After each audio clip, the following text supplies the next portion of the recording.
I was sitting at the defense table, in my own courtroom. My hands were folded neatly in my lap, but my thumb kept rubbing the edge of a red wool scarf. Back and forth, back and forth. A nervous habit I never quite broke. Across the aisle, Kevin and Karen Hart were laughing with their attorney. Laughing. They looked relaxed, comfortable, confident, like people who already believed the outcome was decided. Like people who thought they were about to walk away with $5.5 million. They didn't recognize me. 30 years had passed since the last time they saw me. And to them I was still just something that had gone missing. Or worse, something that had finally become valuable again. Then the bailiff's voice sliced through the room. All rise for the Honorable Judge Samantha Hart. Kevin and Karen stood. They turned toward the bench, expecting a stranger. But I stood too.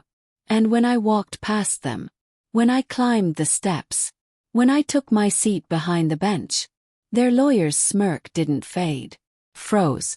Before I tell you how this ends, I need you to decide something. If your parents threw you away like excess luggage, declared you dead for money, and came back decades later to collect again, would you forgive them? Or would you destroy them? Type guilty or innocent in the comments, because what they did next still makes my hands shake. It was 1994. O'Hare International Airport didn't just make noise. It vibrated. The floor hummed beneath my sneakers. Announcements echoed in overlapping layers. Rolling suitcases rattled like thunder. But I felt none of it. I was 5 years old, wrapped in a red wool scarf that scratched my neck raw and dragged behind me like it was trying to escape. Kevin and Karen Hart walked ahead of me. They weren't holding my hand. They weren't slowing down. They weren't checking to see if I was scared. They kept glancing at their watches, their steps sharp and synchronized. Not frantic, not panic, annoyed, like I was the delay. Karen looked back once, eyes narrowed. "Keep up, Samantha. You're slowing us down." Her voice wasn't worried. It was irritated. That should have been my first warning. They didn't take me to a gate. They didn't talk to an airline employee. They walked me past families hugging goodbye, past children crying into their parents' coats, down into oversized baggage claim. The lighting was dimmer there. Industrial. Cold. The air smelled like jet fuel and burnt coffee. A metal carousel clanked as golf bags and car seats rolled past. Kevin pointed to a bench bolted into the floor. "Sit." Climbed up. My legs didn't reach the ground. "Watch the bags," he said. Karen was already scanning exit signs. "Count 500, she added. "We'll be back before you're done." "How long?" asked. She didn't answer. They turned and walked away. Not once did they look back. Counted. Out loud at first. Then silently. 50. 100. Guitar case. Cardboard box taped shut. Pair of skis. 200. The crowd thinned. The carousel slowed. 300. 400. By the time I reached 500, the belt stopped. The lights dimmed. Everyone was gone.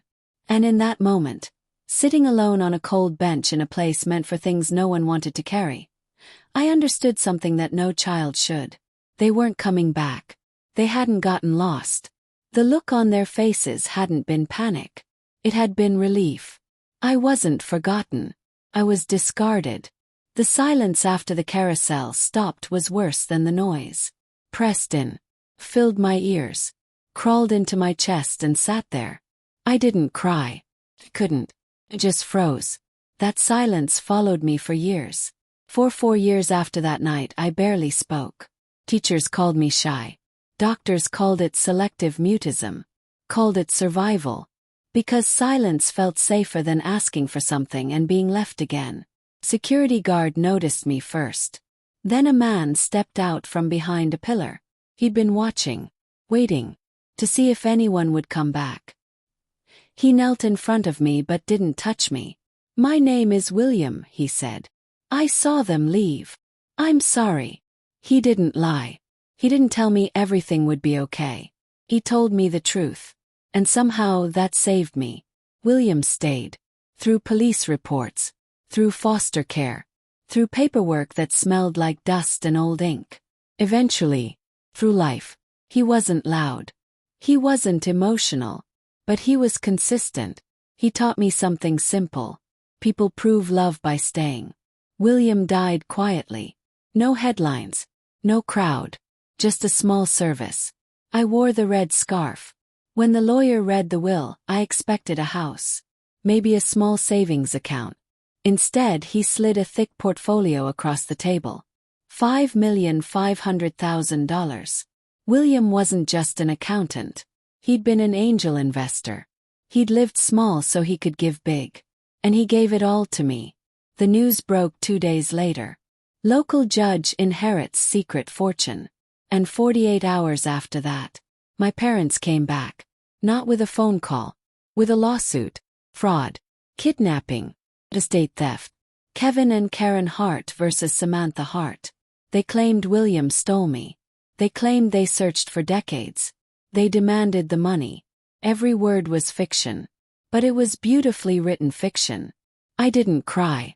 I didn't scream. I read it like a case file. And then I saw it. To them, I was never a daughter. I was an asset. A liability at 5. A receivable at 34. I hired Sarah Jenkins. Forensic accountant. Ruthless. I told her one thing. Go back to 1994.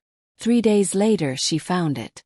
Kevin and Karen Hart versus American Continental Airlines. Settlement.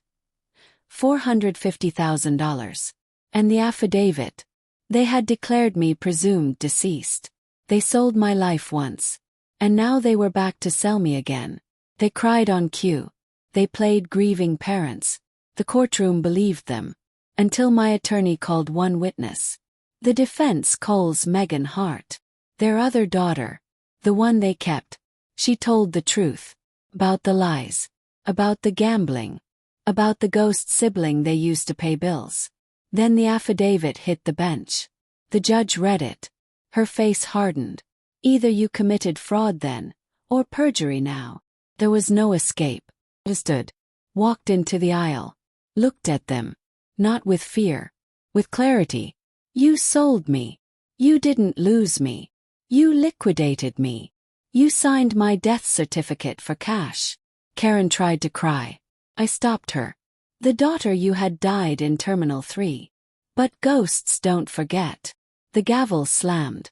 Case dismissed with prejudice. Handcuffs clicked. For the first time in my life. I walked away first. I built the baggage claim foundation. For kids who age out of the system. For kids who sit alone in loud places wondering if they matter. The scarf isn't armor anymore. Just a scarf. And the silence finally listens to me. If this story hit you, hit like, subscribe, and tell me, was this justice? Or revenge? 'Cause some debts don't disappear. They wait.